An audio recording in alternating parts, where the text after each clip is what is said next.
field service to application specialist in sales. Today we'll help you understand and solve caking issues in silo discharge, precise volume control in solids applications, how to prevent air blockages in pneumatic conveying, and how to handle abrasive or sensitive products.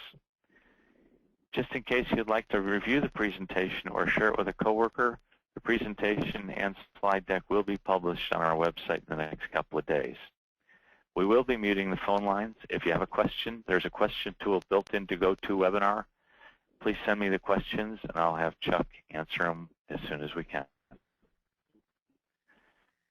Chuck, with that, I'm going to turn it over to you. Well, thank you, Mike, and thank you, everybody, for joining the webinar today. As Mike mentioned, my name is Chuck Herrington. I'm Operations Manager / Powder and Bulk Material Handling Specialist for Ebro Armaturen USA. Ebro is a German company. It's a privately owned company, founded in the 1930s. We've been in valves and instrumentation for going on 40-something years, starting in the 70s, manufacturing butterfly valves. Ebro works pretty extensively in powder and bulk material handling with several key accounts out of Germany, of which we also partner with to do testing and analysis of the products that we provide into these type applications. So dealing with powder and bulk materials can often be tricky and cumbersome at best, being as materials for powders and bulks come in a wide range of sizes, textures, consistencies, all of which provide unique opportunities when you introduce different temperatures, different humidities. They all make the materials react a little bit different, even though one application of a fine powder in one mill, whether it be flour or a starch or even a chemical feed line, can be totally different in another area of the nation simply because of humidity and different temperature variables. But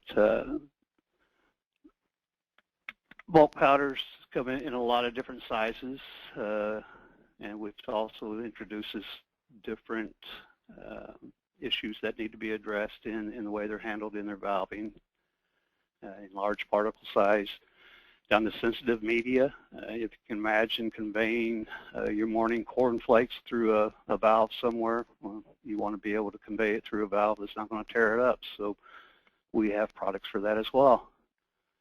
And then you even have crystals that bring in additional problems. As you can see in this photo, you have crystals that are actually kind of forming a wall. That's kind of the start of what we call caking or bridging of the media. And caking and bridging typically happens when you come into a silo. And your silos come down and bring your product down into a point where you can control the product. And that's where the valves come into play. And it is this transition, this steep angle, which creates compaction of the media and inevitably creates a caking or bridging of the media. Most silos will also introduce what we call pneumatic lines, where they add in little vibrators. The vibrators are used to do exactly that, vibrate, which in turn will eventually fluidize the media inside of the silo. For years, butterfly valves have been used in these applications, and they were sold as either what was called a dribble control valve or a partial stroke valve. And in these applications, the valve would open completely open, and you'd get a discharge out of the silo to a certain volume level or weight level, at which time the valve would close partially, hence the dribble control or the partial stroke. And it's in this partially closed environment when you choke it down, and the reason you're choking it down is to get a finer control so you can get a more precise weight measurement or volume measurement. And it's in this area that creates the perfect environment for caking. And so a lot of companies out there kind of got away from butterfly valves because of this issue. And Ebro has developed a product to address this caking. And here you can see what I'm talking about. Caking is it's bridging of the media. It kind of compacts together and it quits flowing. A simple little nudge by the implement there starts to fluidize the media, so it starts to flow again. So realizing that the valves are going to be in a partially closed position, Ebro has developed what we call the Vidos, or vibration inducing valve. Butterfly valves, as you probably well know, contain the body. You got the liner, the disc, and then you got the shafts internally. 4 basic components in simplicity, I should say. So with the Vidos valve, what we do is we add onto the bottom shaft journal a little pneumatic vibrator. Now the pneumatic vibrator will just ever so slightly move the disc linearly, creating a vibration directly above the disc, which in turn eliminates that caking or bridging that you see. And here we got a short video to show you how the valve actually works. And I apologize, it's in German as well, but at the bottom will be in English for vibration inducing. And what you're seeing here is the valve in a partially stroked position. And at this point, the vibrator is in fact working. Now you might notice you see more flow on one side than you do the other, but envision your disc opening in one direction, raising, on the other side is lowering, so it's going to take that flow path of least resistance.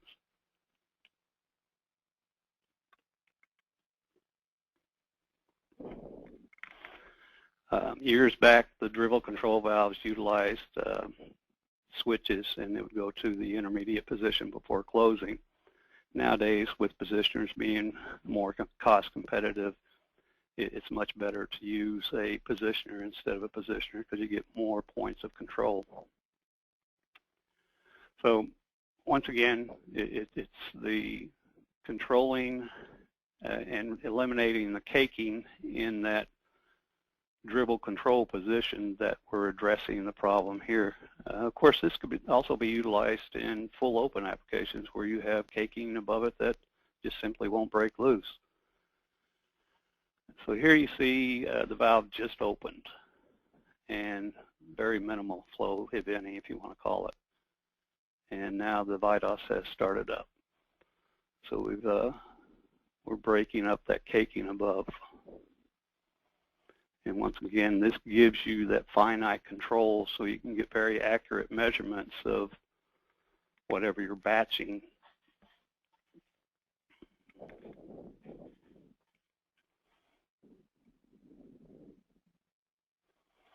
So Vidos, the vibration dosing valve, one of Ebro's approaches to solving caking and bridging issues in dosing applications for butterfly valves.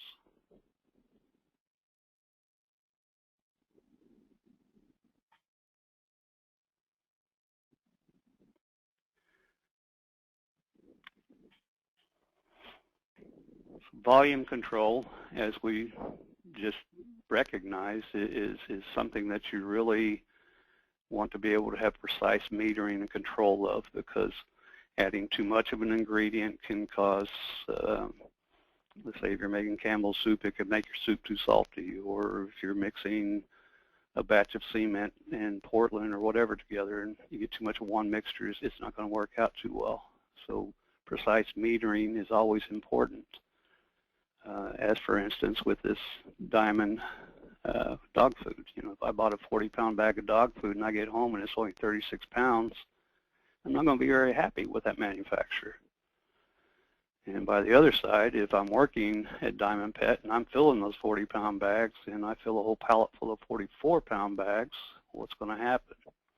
Yeah, that's right, my boss is going to be yelling at me. So getting that precise control can either be a detriment to either the consumer or the manufacturer, depending on which way it falls. And actually, a manufacturer shorting a consumer could be detrimental either way.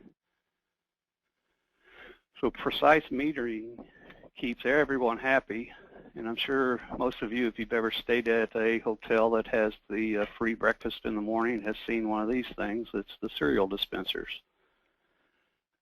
Ebro has taken the same concept and we've put it into what we call the FSM impeller valve, which is basically 3 butterfly discs put together into an impeller that now works with a reduction gearing, so you get a continuous 360-degree rotation of the vanes and offers you a very precise metering. The valve is manufactured in Germany at our headquarters in Hagen, Germany. The standard products are an aluminum body with a stainless steel shrink fit ring internally. The aluminum body is there for weight reduction. We can offer it in full stainless if needed, or if somebody wanted a carbon section, I guess we could do that as well, but aluminum seems to be the best fit for weight, because a lot of times when you're dealing with these type of applications, weight is a big factor. The disc materials, or the impellers, can be provided normally with a mirror polished finish, but depending on the application, if you have abrasives, we can do Halar coating on it, nickel boron coatings, different type of alloys to handle different abrasions. In the impeller valve, there is no liner, and because what we're doing, it's not really a sealing function, it's a conveying function.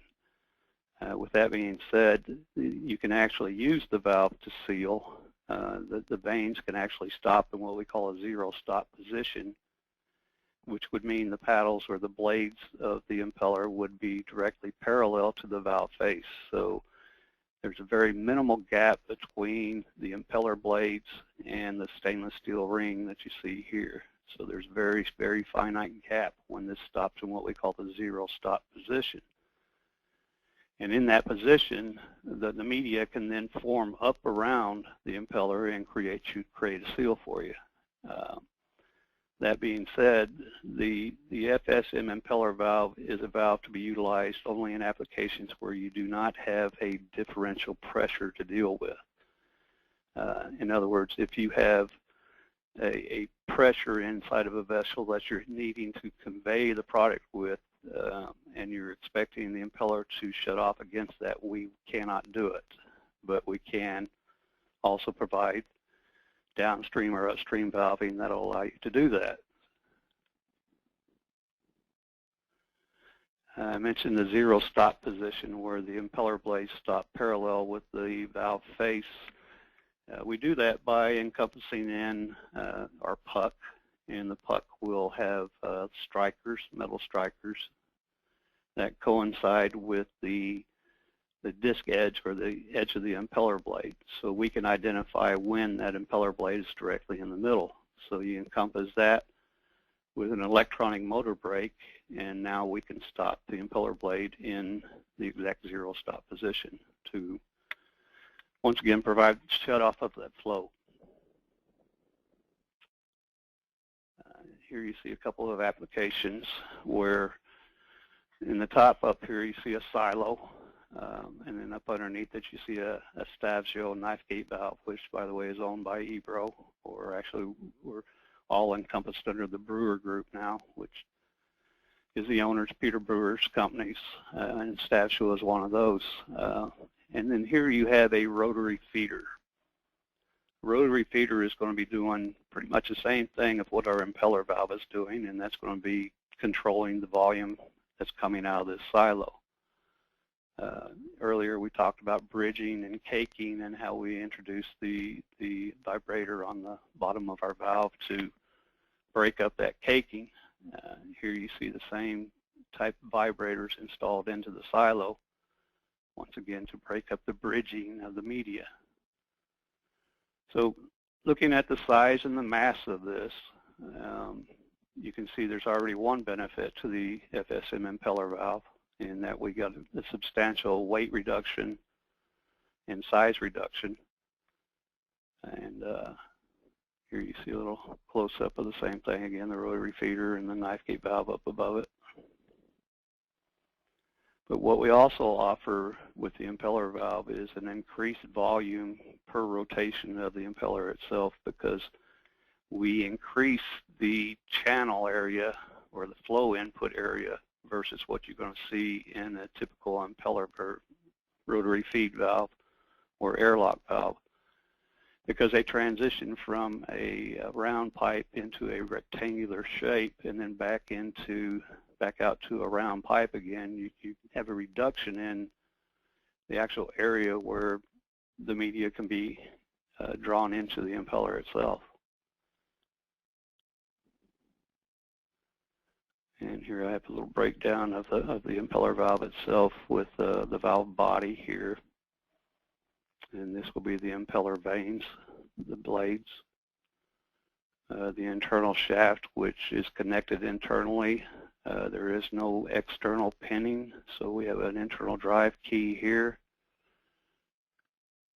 And then here you have the gear reduction motors along with the sensors for detecting zero stop position. Excuse me. And we don't manufacture the gear reductions. We actually buy out through a company called SEW Eurodrive. We can provide anybody's manufacturer if you have a preference, as long as we can get them to match our torque and top plate requirements. We can put anybody's on there. But going back to our valve itself, one of the key components that really makes it a reliable product is going to be our extensive bearing arrangement, which does two things. One, it provides support in a bearing surface for this continual rotation, and it also provides a good stem sealing area here to prevent media from intruding up into the shaft journals and possibly creating bacteria or contamination areas. So those bearing surfaces are quite extensive because you're going to be running this thing for a long time. And so we put in a self-lubricating centered bronze bearings, which actually have a little lubrication centered into the bearings themselves. And then you have an internal seal here, O-ring seal, to prevent any media or debris coming in from the outside in. And the same thing down here to keep anything from going up into it. And then this is your lip seal arrangement that where your shaft comes through, creates a very tight seal, preventing the media coming up into the shaft journal itself.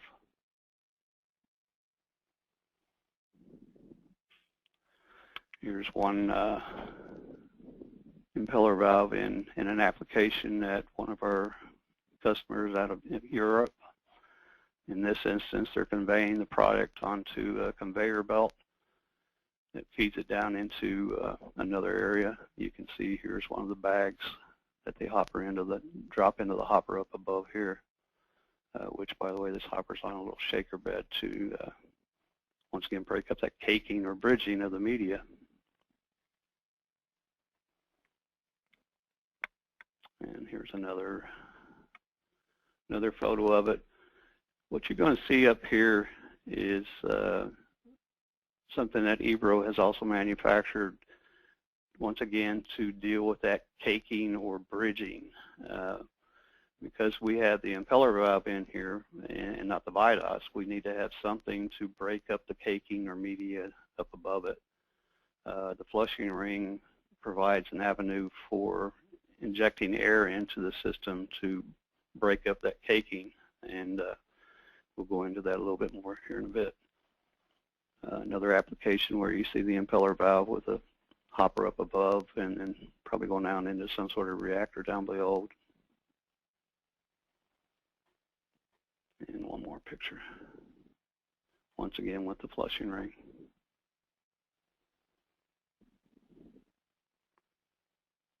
This was some photos that were taken for us at one of our customers out of Europe, Azo. Azo did extensive testing of both the impeller valve and the Vidos valve And after their testing, they subsequently placed a very large order with us, even though they make their own rotary feed valves. They found advantages in volume output over what they were seeing with their rotary feeders. Not to say that we're going to replace all their applications, but we definitely will benefit them in some. You can use the rotary feed valve in lots of different applications, just as long as we're not dealing with the differential in pressure. And here we're going to control the output or input to an auger system so that you have a precise controlled flow into it and you're not clumping it and choking it down and clogging it up. So you get a very continuous, precise input to that auger.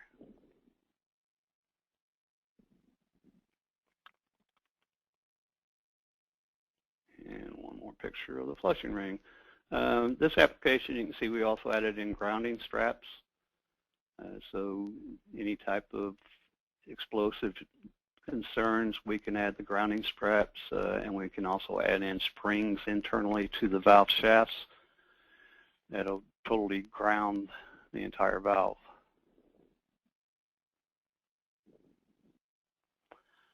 The flushing ring works, it's pretty simplistic in that we have developed a ring with 2 ports that go into it, but the angle of these ports is going to be specific to the application.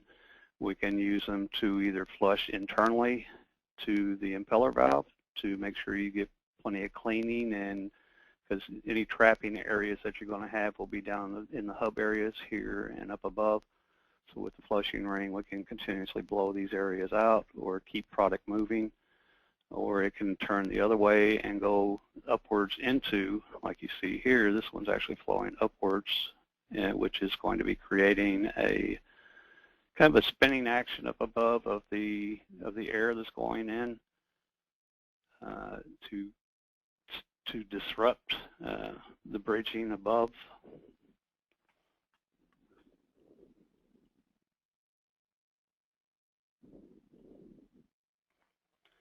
And now a little short video on how the impeller valve works. And you'll see several applications, the first one being one of our very first tests of the impeller valve, where we once again worked with AZO, and they allowed us to use some of their equipment to test the product to see what kind of volume we were getting in each valve, so that we could determine some sort of a flow outtakes that the customers might see based on their bulk density of their product. We can calculate how much output you're going to see roughly. There's so many variables that come into it. What you see there is one of the impellers actually. So here we're in the zero stop position that has no flow. You can see the impeller valve is turning in the clockwise direction. So the bulk of your flow is going to be on this side of the video with the very minimal amount on the other side. Let's keep, and using a VFD, a variable frequency drive, we can regulate the speed of the impeller valve itself, so you could have a very rapid discharge of product. And as you come in up to your 40-pound dog food bag level, say you get up around 38 pounds, you can slow it down and get that very finite control to hit the 40 pounds directly on.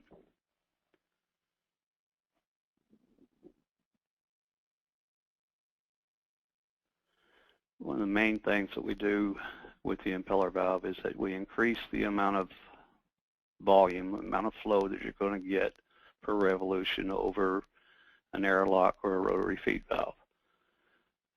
Simply because of the increased area that we have for the media to get into the impeller itself. Secondly is the dramatic weight reduction and size reduction over an airlock.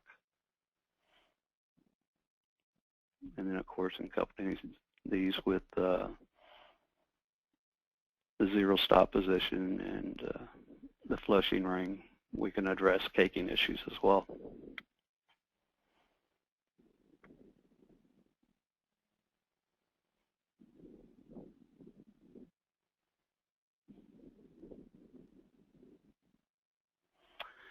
Currently available in 6-inch through 16-inch. I think that has actually expanded up to 20-inch now.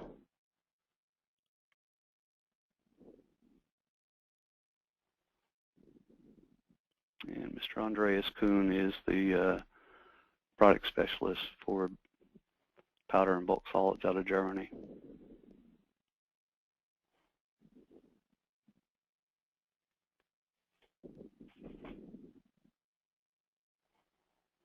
Sorry. Here's one of our orders that is going out of Germany. I don't know who the customer was on this, but it's, you can see we got several valves leaving, of which in this case we're also supplying all the cabling and so forth for the zero stop functions.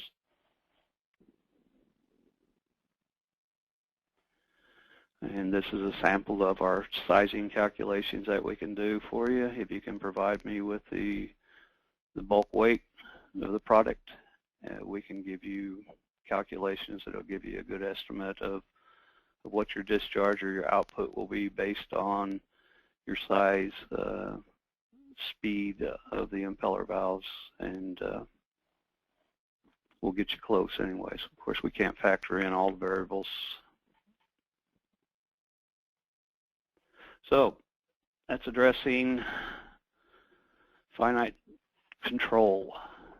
And in pneumatic conveying bulk powders and solids, there's sometimes there's unique problems that are encountered in more often than not the design of the system was not thoroughly thought out, or perhaps just wasn't part of, couldn't have been put in. And I apologize for the German, but what that is saying is Cyclolock for discharging at a certain customer.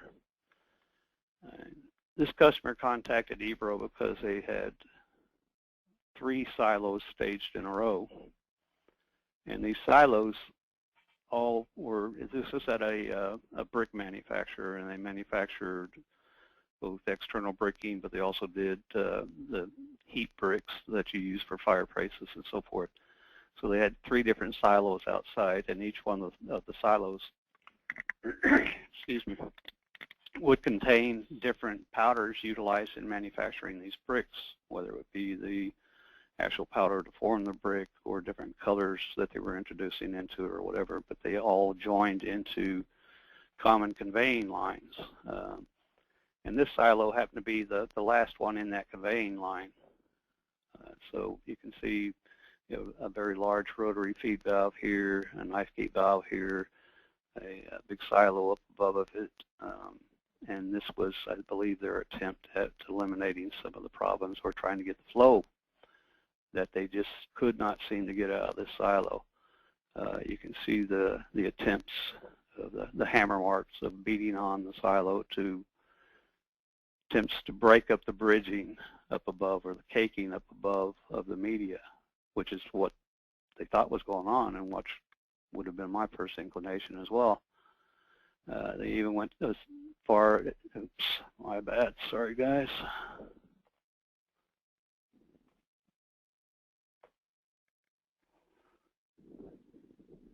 All right, let's see if I can keep you from having to watch the whole thing again. Okay, so on the back side, they also added in a very large vibrator. Once again, and this is big orange thing you see. Once again, in attempts to break up the caking or bridging that they suspected was happening above. So we were contacted by the manufacturer of the silos and the equipment that was sold it into this brick manufacturer to see if we could aid in making a recommendation. And what we determined was that the problem wasn't actually caking or bridging. The problem was that they were getting air flow coming back up through the rotary feed valve that was actually creating a bridge of air above the knife gate valve that would not allow the media up above to properly discharge.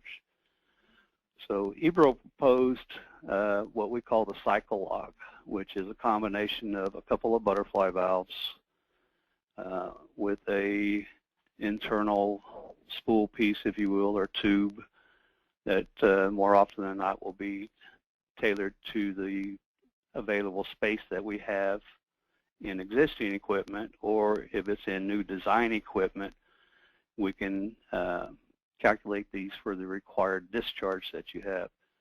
The Cyclolock is going to be used in applications where you have differential pressures either up or below the disbursement of the valve, or you may have pressure in both of them.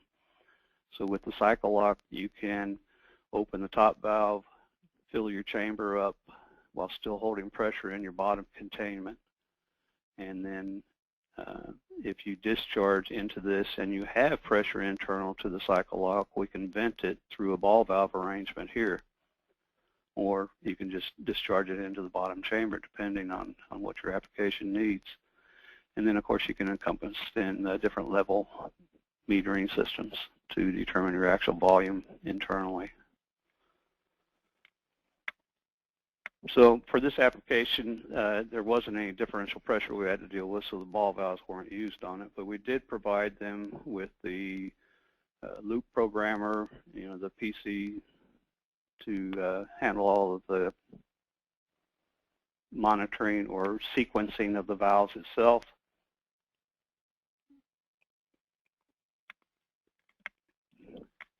And once this was installed, they were able to go back and repaint their silo and cover up those hammer marks, because this eliminated the excuse me, the bridging or the caking that was actually created by air being pushed back up into the silo.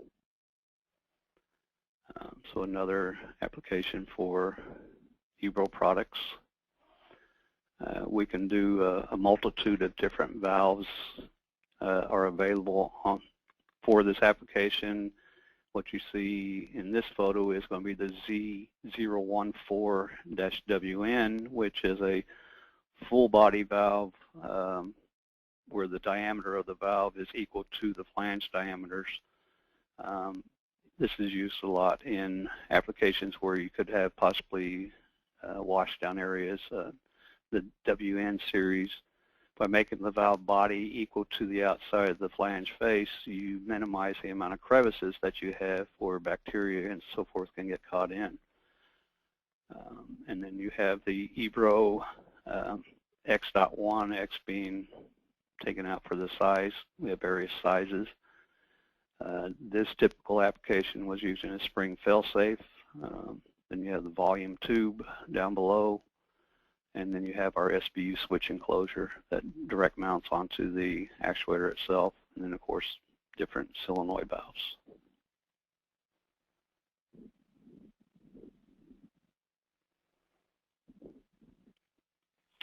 Abrasive or sensitive media. Conventional butterfly valves, those that have been manufactured since the early 50s in the United States, most copied a design that was made by a guy by the name of Charles Stillwagon, who was the founding father of Keystone valves back in the 50s. Mr. Stillwagon came out with this unique design, which is called the dovetail design, to where here's your dovetail, which would be the valve body, and then your liner internally. So the dovetail would hold the liner in place, and it would require on flange compression to squeeze that liner and hold it in place. So the liner is a straight cross-section all the way across here. So your disc actually begins engaging way out here. And since there's nothing holding the liner in place here, it can drag that liner back and forth every time you cycle the valve open and close. So you're bunching up the material internally.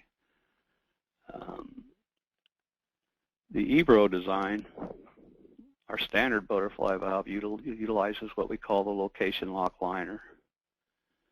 So internally to the valve body itself, we'll machine a groove into the valve body so that this corresponding tab will lock the liner in place directly in the middle of the valve body where the disc seal's at. Then we also take the liner up into the shaft journals, once again to minimize that movement of the liner as you're cycling the valve open and close. And then the sealing surface of the liner is actually only across here, right in the middle, about 3 degrees either side of dead center. And that's where Ebro puts the material at, where it's not being required to seal.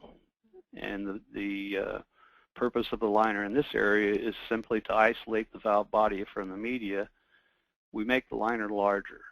So we're not dragging that material back and forth every time we cycle the valve. So we lock the liner in place into the shaft journals around the perimeter of the valve body directly in the middle where it seals at.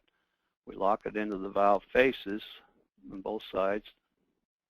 And then the transition from this plane to the plane internally, if you do a 90-degree right here, it makes it for a weak point. So we add an additional material here, which we have to correspondingly machine the valve body to accept that as well. And then at the shaft journals, as opposed to just punching a hole into it, we actually mold in multiple O-rings so you have extra protection of any possible leakage. So we're eliminating this by taking the material out of the way for one thing and then locking the liner directly in the middle where we're using it. Now I'm telling you all of this because we use our standard design because we do have those channels built into it. We can now come in and offer you what we call the INFLAS, inflatable seat design.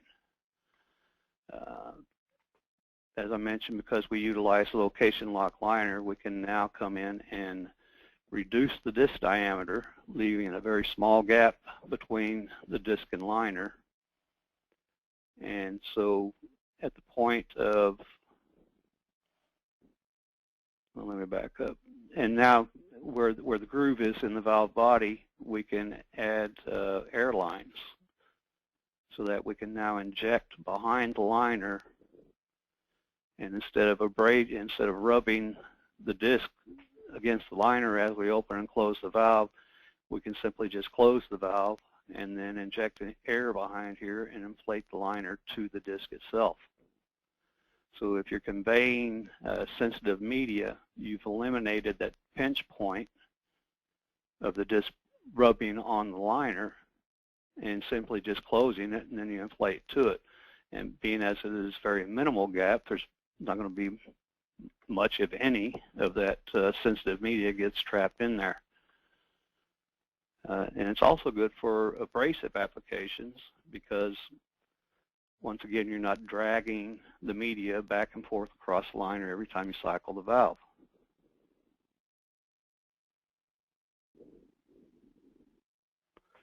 And on top, we'll add in a control panel. We have two offerings. One is what we call the Eco INFLAS. The Eco is simply a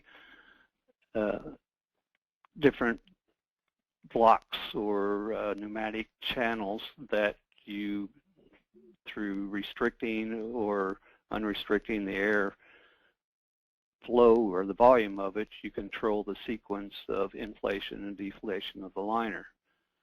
However, with the pneumatic block, it limits you to the amount of adjustments you can do.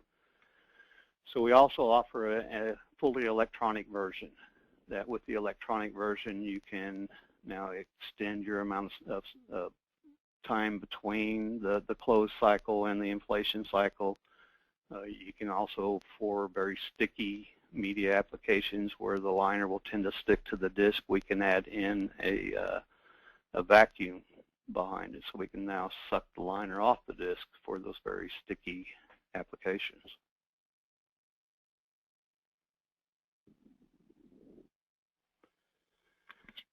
And then a little bit more for once again, dealing with those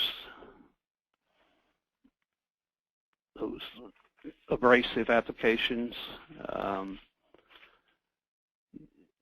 There's always been a school of thought in dealing with abrasive applications, and there's been two schools of thought actually. You either provide materials that are very hard and can handle the abrasion simply because they are hard, or the other one was to use soft materials, rubbers. And the concept there was that the abrasive media, instead of abrading it, it would bounce off of it.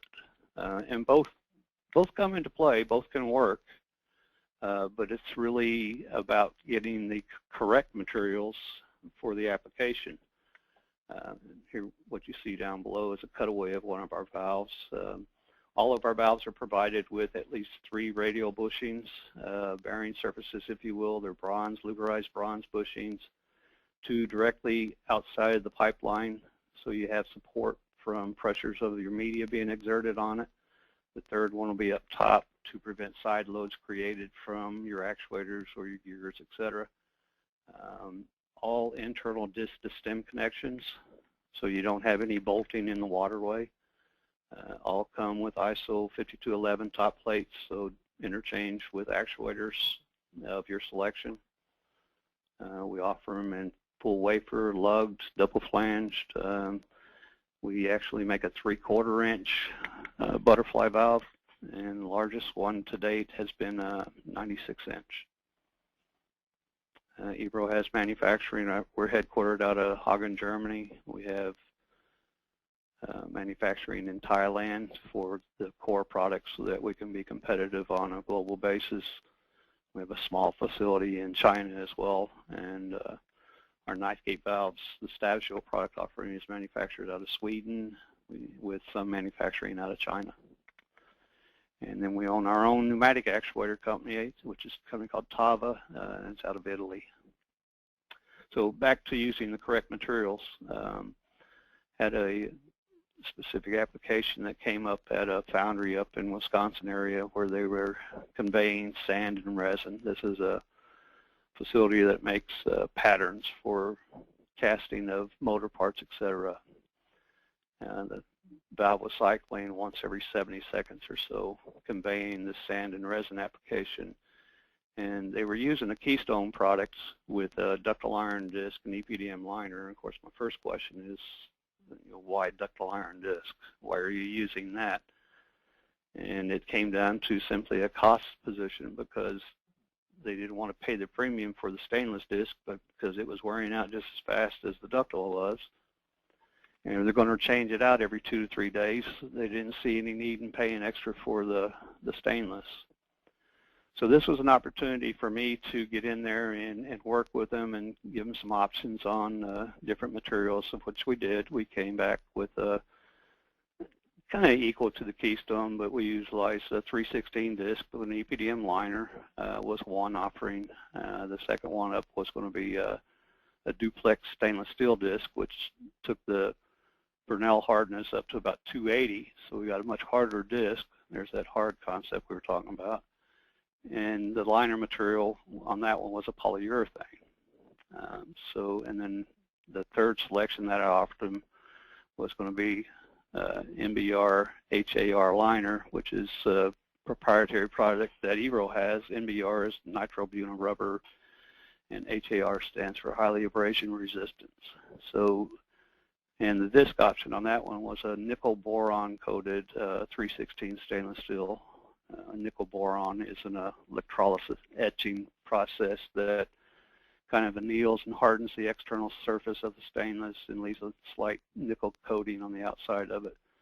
So they selected 2 valves for trial, one of which was the last one I talked about, the nickel boron with the NBR HAR, and the other one was the duplex with the polyurethane liner. And of course, the delta in premium of cost between the two was, for an 8-inch valve, it was about $280. So they tried both of them, and this is the valve as I got it returned back to me for evaluation. excuse me, and it failed after 9 weeks. 9 weeks versus 2 days. They were very happy with the service life on this product. In fact, when we got it back, there really wasn't a whole lot wrong with it, other than we were starting to see a slight leakage at the hub area here, and that was what caused it to be pulled for failure. So they were real happy with the 9 weeks, but chose to go with the polyurethane option, which gave them a little over 5 weeks, simply because they didn't want to pay the premium of the nickel boron. So in our Styrene product, what I'm telling you here is that selection of the proper materials for your application will greatly extend your life and minimize your downtime if you utilize the right materials. And with all the products that Ebro has to offer, I'm quite certain that somewhere in our back of goods that we got something that we can help you with your problems. Ebro is about selling solutions. We look for the problems and look to offer you alternatives. Show us your pains and see if we can help you. And with that, I think that's about all I got. Great, Chuck. Thank you very much for the presentation. The the graphics and some of the videos were great. So they really do demonstrate the solutions that these things bring to the party. We don't have any questions at the moment, so if anybody does have any questions, please type them into the question tool that's built into GoToWebinar, and we'll get them answered. If you would like to get a hold of us with other questions, please feel free to give us a call at 800-9-LESMAN or 800-953-7626. If you're not sure who your account manager is, feel free to ask for me, Mike DeLaCluse, and I'll make sure that you get taken care of. You can also send me an email. You've certainly gotten a few from me to sign up for this webinar. You can reply to those or send me an email directly at miked@lesman.com. We are constantly looking for ideas for other webinar topics. So if you have a topic that you'd like presented, it could either be a how-to or you're not sure how this works, let us know. Drop me an email and we'll see if we can't get that answered. Chuck, at this point, I still don't have any questions. So your videos and graphics must have answered all of them. Or they got bored and left me, huh? I don't think so. Good. If we can help Chuck, with anything, we're here for you, Mike. Fantastic. If anything comes up, we'll be sure to get you involved. Chuck, again, thank you very much, and at this time we will conclude our webinar. All right, thank you very much, and thanks everybody for coming.